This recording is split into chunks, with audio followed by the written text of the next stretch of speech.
Salutations peuple de YouTube.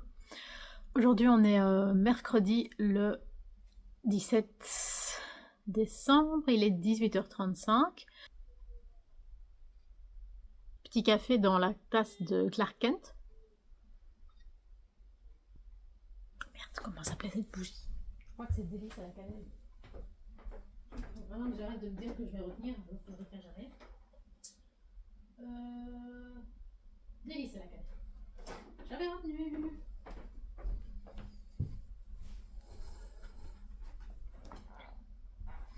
Aujourd'hui, dans le calendrier Yankee Candle, on a une bougie rouge. Mon mari va dire encore une bougie rouge, mais c'est toujours des bougies rouges. Mais non, il y a du rouge, il y a du blanc, il y a du brun et il y a du gris.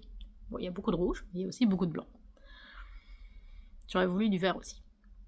Donc, c'est délice à la cannelle.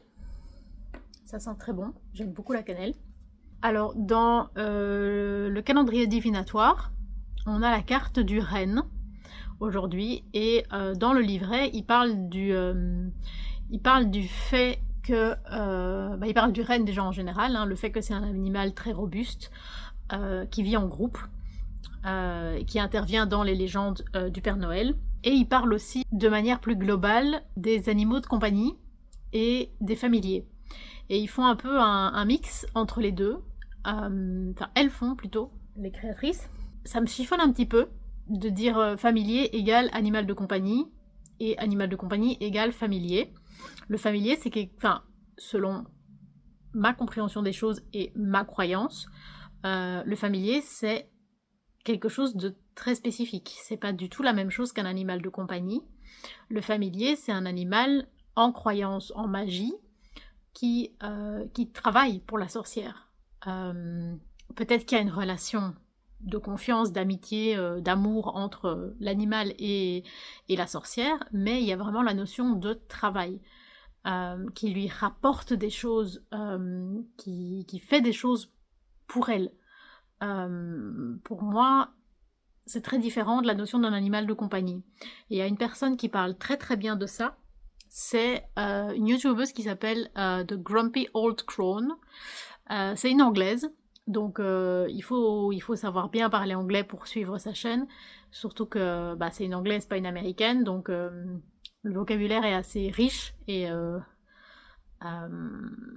voilà, si on est vraiment débutant en anglais, ça va être compliqué de suivre sa chaîne, mais en fait, elle parle de énormément de choses autour de la magie, des croyances, des pratiques. Je pense qu'elle sait énormément de choses sur la magie, elle pratique depuis des années, mais elle a aussi un regard simple et paradoxalement un regard bienveillant, dans le sens où elle va pas vous dire que vous n'avez pas le droit de pratiquer si vous n'avez pas X années d'expérience. Elle va pas vous dire si ta grand-mère, si les femmes de ta famille ne sont pas sorcières depuis 4 générations, t'es pas vraiment une sorcière. Non, elle considère que tout ça c'est de la couille. Que être une sorcière, c'est pratiquer la sorcellerie, et que ça implique d'étudier, et ça implique de pratiquer, tout simplement. Et je trouve qu'elle a un avis très intéressant sur les choses. Et c'est notamment elle qui parlait dans une vidéo assez récente, vraiment de cette différence entre familier et domestique. Et voilà, elle exprime les choses très bien, très clairement. Bon, il faut bien parler anglais, mais voilà, si c'est quelque chose qui vous intéresse, et que votre anglais est suffisamment bon, après peut-être que les sous-titres fonctionnent bien, je sais pas, moi je l'écoute en anglais tout simplement. Donc n'hésitez pas à aller voir sa chaîne, je mettrai en barre d'infos. Après, elle est parfois assez incisive, donc il y a aussi des choses qu'il faut prendre, sur lesquelles il faut prendre un peu de recul, qu'il faut prendre aussi un peu à l'humour. Il y a beaucoup d'humour aussi dans sa chaîne. Par exemple, c'est sur base de ces conseils que plusieurs fois je me suis dit, que je me suis vraiment remise en question dans ma pratique. J'ai pas envie de dire ma pratique de la sorcellerie parce que ça fait quelque chose de très construit, de très sérieux, alors que ce que je fais est vraiment modeste. Mais voilà, son point de vue m'a bien fait réfléchir sur certaines choses que je faisais, et que j'ai modifié en fonction. Et je trouvais ça vraiment intéressant. Ça fait beaucoup de blabla. Je m'attendais pas à parler autant pour cette petite carte. Chez Célia Melisville, aujourd'hui nous avons le puzzle de la danseuse étoile. Donc hier c'était le danseur, maintenant c'est la danseuse. Donc comme je vous disais hier, je pense que ceci c'est la carte de l'impératrice et que le danseur c'est la carte de l'empereur dans son futur tarot. Et dans le calendrier des Moumines, aujourd'hui nous avons Sniff. Alors Sniff c'est un personnage que je pense très intéressant, dans le sens où c'est un peu le personnage auquel personne n'a envie de ressembler, parce qu'il est quand même un peu envieux, il est clairement vénal, il est très peureux, donc c'est un peu le personnage qui rassemble beaucoup de défauts, mais en fait, avec les années, c'est aussi le personnage, je trouve, qui aide à combattre ses propres défauts et comme on n'a pas envie de lui ressembler, chaque fois qu'on se dit tiens là je réagis un peu comme Sniff, moi en tout cas c'est des choses qui m'aident à construire la personne que j'ai envie d'être plutôt que rester sur mes défauts de base. Je sais pas si c'est clair ce que je dis, mais c'est pas du tout un personnage détestable, hein. Au contraire il est attachant et c'est vraiment un des amis proches de Moumine, donc du personnage principal. Donc il fait vraiment partie de la plupart des histoires. Le calendrier artisanal de mon mari, on fera tout à l'heure parce que ce matin, on n'a pas eu le temps de le faire et il avait un rendez-vous médical, donc il est parti à midi et puis il a fait du shopping de Noël, il a été au cinéma, donc voilà. On n'a pas encore eu le temps de regarder le calendrier. On fera ça ce soir. Alors, le look du jour, c'est mon pendentif en forme de potiron de chez Fable. Un pull à capuche Beetlejuice. Comment je peux vous montrer ça? Comme ça.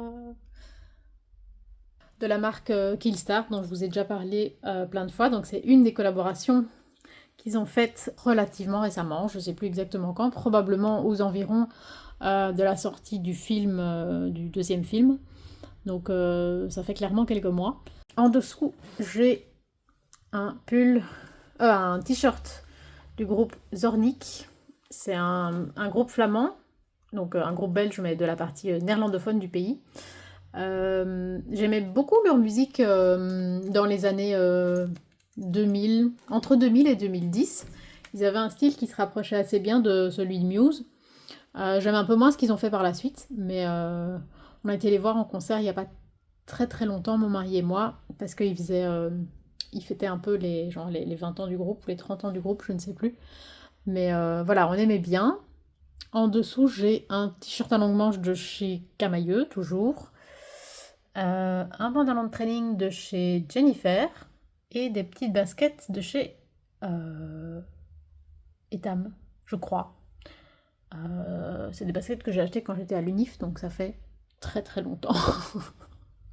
Alors je vous emmène avec moi pour sortir. Donc ici, je complète le look du jour. Hein. Je sais pas si c'est intéressant, mais bon, moi ça m'éclate. J'ai une écharpe tube vraiment en coton, hein. C'est vraiment tout simple, tout léger de chez H&M, que j'ai depuis des années et que je porte littéralement tout l'hiver. Une longue veste, enfin un manteau plutôt en cuir, également H&M, mais que j'ai eu sur Vinted. Et un grand sac du Royal Ballet, donc la compagnie à Londres, que j'ai acheté en allant voir un ballet à Londres. Et également mon gros casque de chez Sennheiser, que mon papa m'a offert à Noël il y a 2 ans, si je dis pas de bêtises.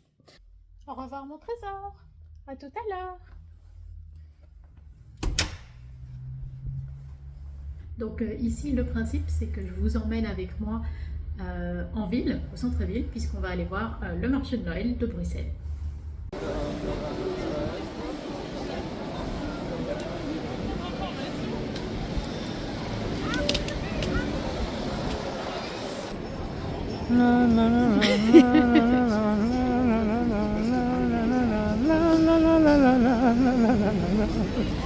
Alors en Belgique, sous le CCML, il y a écrit de enige echt, le seul vrai. Oflan, je ne sais pas si tu regarderas cette vidéo et je ne sais pas si tu te souviens, mais pendant un live, je t'avais écrit cette phrase et tu ne savais absolument pas comment le prononcer. Mais donc c'est comme ça que ça se dit, de enige echt.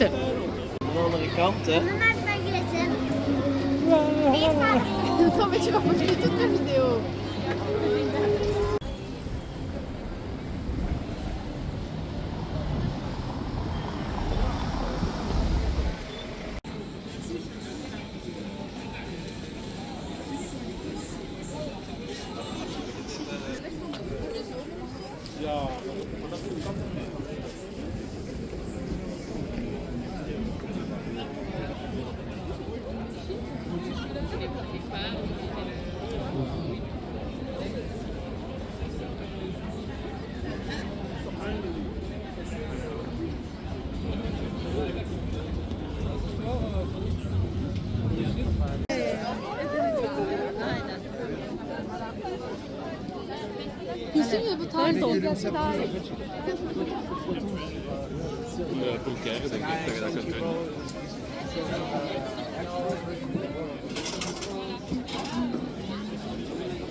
Un grand tour. Non, elle est belle, c'est bon. Arrêtez, mais mets pas d'arbre, allez, mais c'est pas grave. Il y a un petit tiroir en dessous. Et dedans, il avait des verres à chaque glace ici. Si tu fais chaque échoppe, on va pas s'en sortir. Oui, mais c'est un peu pour montrer tout ce qu'il y a.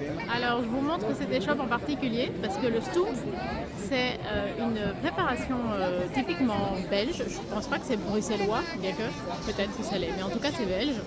Le principe, c'est de faire une sorte de purée dans laquelle on mélange des légumes. Ça peut être des carottes, ça peut être des poireaux, ça peut être des épinards. Et voilà, et ça peut servir de repas tout simplement, juste le Stoempf lui-même. Mon mari devient dingue parce que je m'arrête à toutes les échoppes. Est-ce que c'est agréable de faire le marché avec une youtubeuse? C'est super cool. T'as l'impression d'avoir commandé...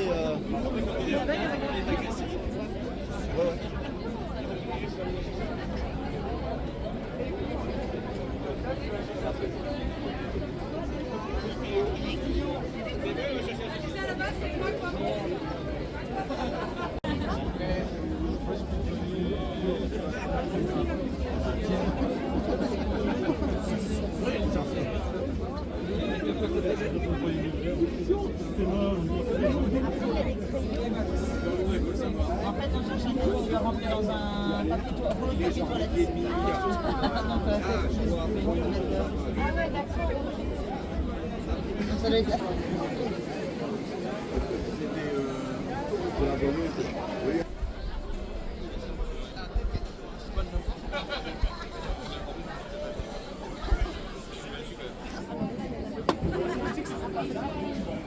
Le cuperdon, c'est aussi un bonbon traditionnel belge qui est très peu exporté à l'international parce qu'en fait, il doit vraiment se manger frais, sinon il perd complètement sa saveur. Après, ce qui est compliqué, c'est les procédures.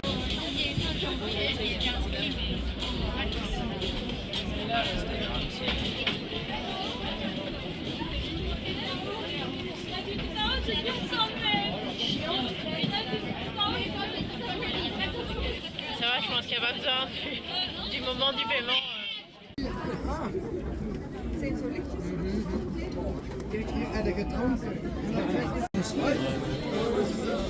Ça a combien?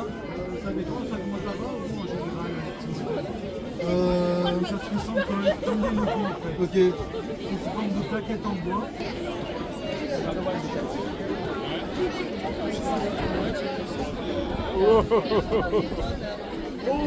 Non, mais je suis déjà sur les petits pingouins. Hein.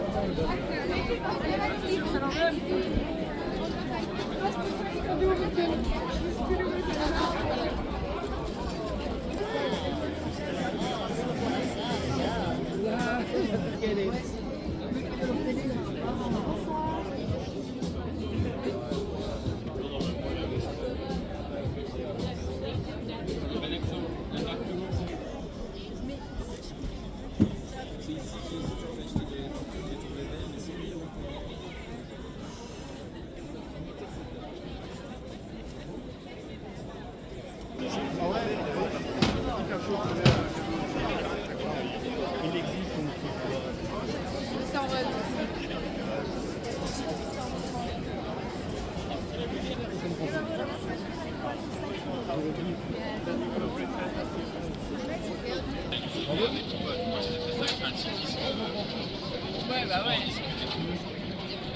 Tu continues. Mais après, je passe la nuit.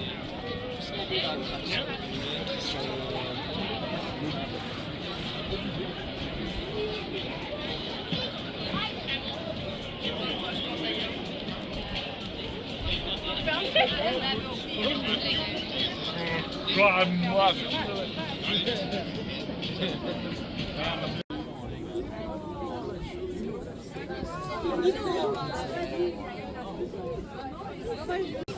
Oui, s'il vous plaît.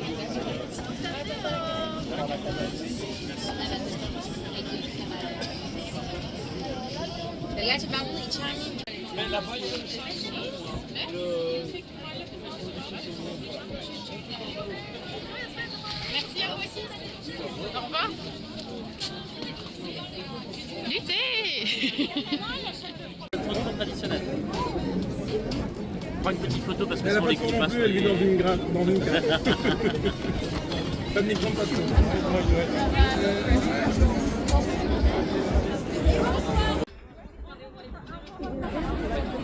Alors, à Bruxelles, les croustillons ou les beignets, ça s'appelle des smotables. En Belgique, sur les marchés de Noël, on a toujours des escargots. Et je ne sais pas si l'appellation est belge ou pas, mais on appelle ça des caracoles.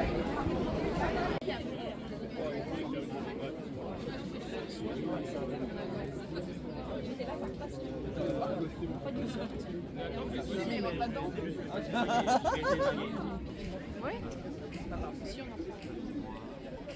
Ça fait 15 euros.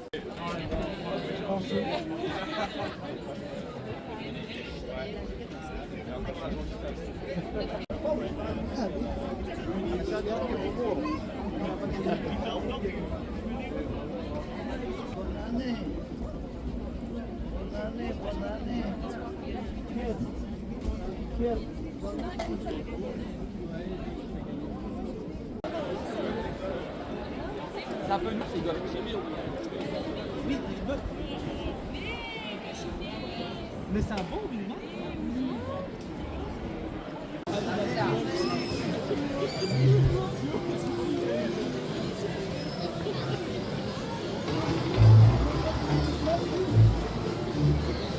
Ça donne mieux en vrai.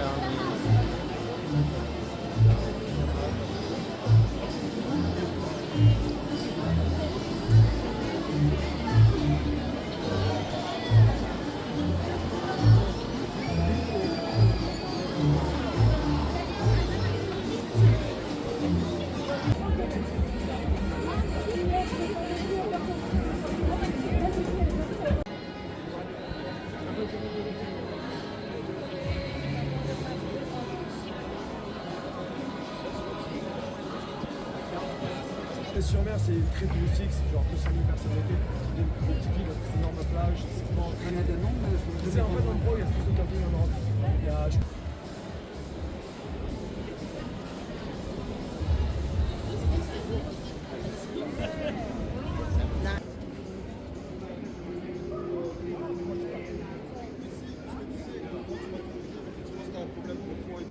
Non, mais ça n'a rien à voir, c'est pas par rapport à ça.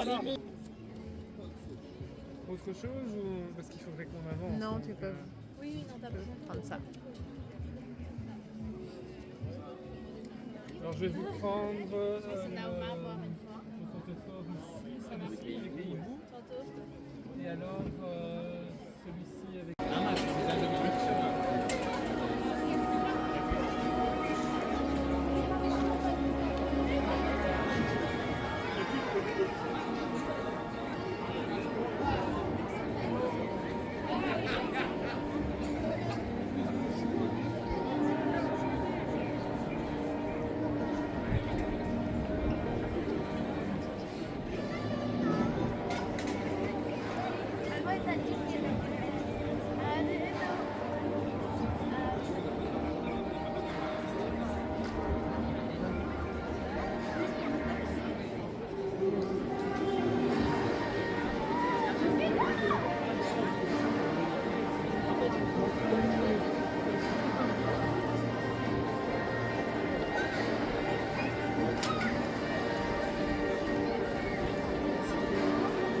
Super super bien. On va un peu plus près si tu veux.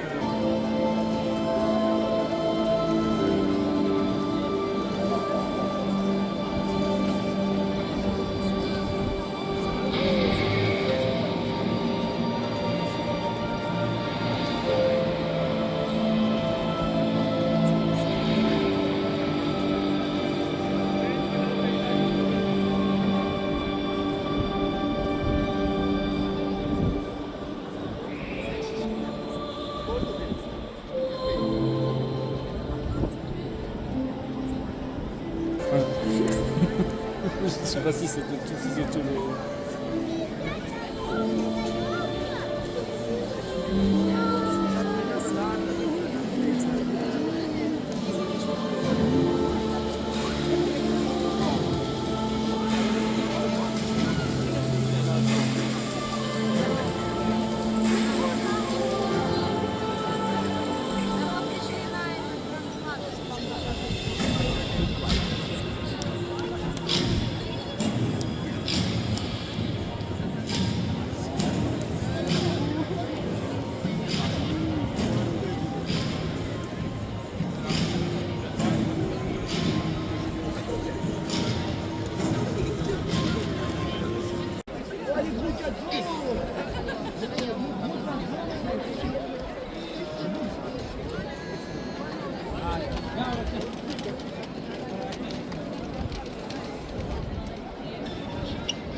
Tu redonnes l'explication Tu redonnes l'explication Si tu veux, mais donc de ce que j'ai compris, c'est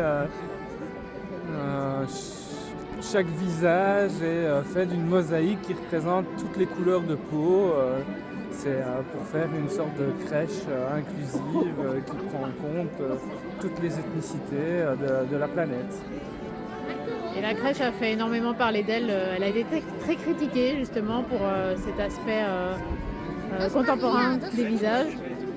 Oui, mais pas que les visages, hein, la structure, la toile. Moi je trouve ça super beau. Comme d'habitude quand les gens critiquent, moi j'aime bien. Ils vont le prix aussi parce que ça a coûté Mais cher. bon, une œuvre d'art, c'est toujours cher.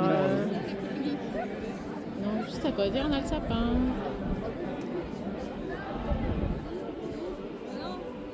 On peut faire la chorale.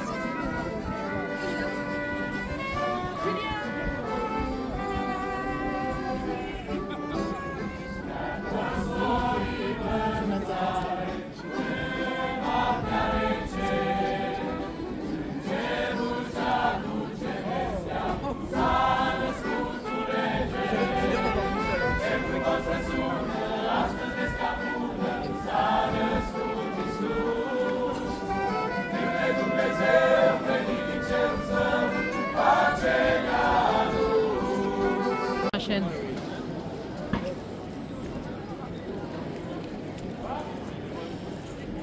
Laisse-toi.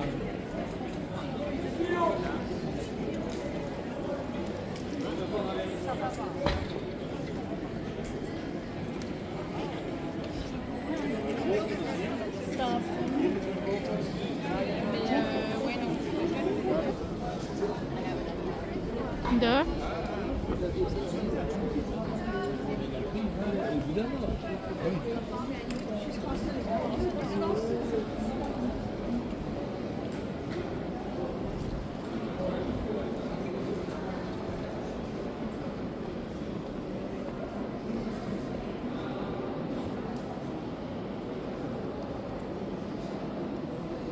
C'est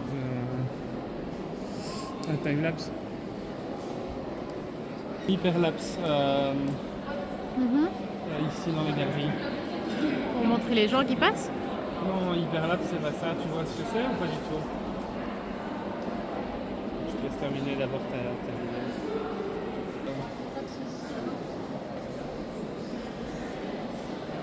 C'est un boulot de traité.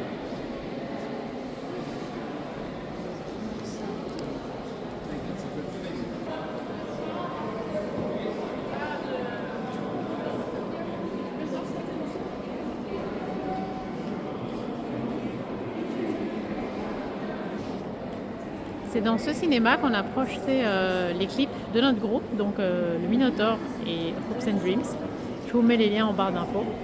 Donc au moment où on a sorti les clips, ils ont été projetés pour la première fois dans ce cinéma avant d'être sur YouTube.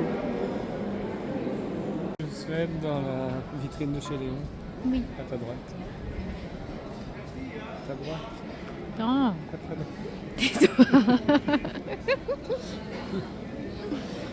C'est de ce côté, la droite. Où ça du coup? Joyeuse. C'est ça pour ça.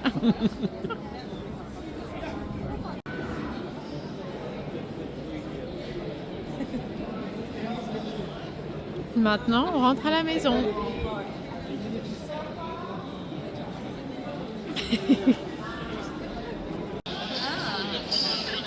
mais franchement, plus intéressant, vas-y.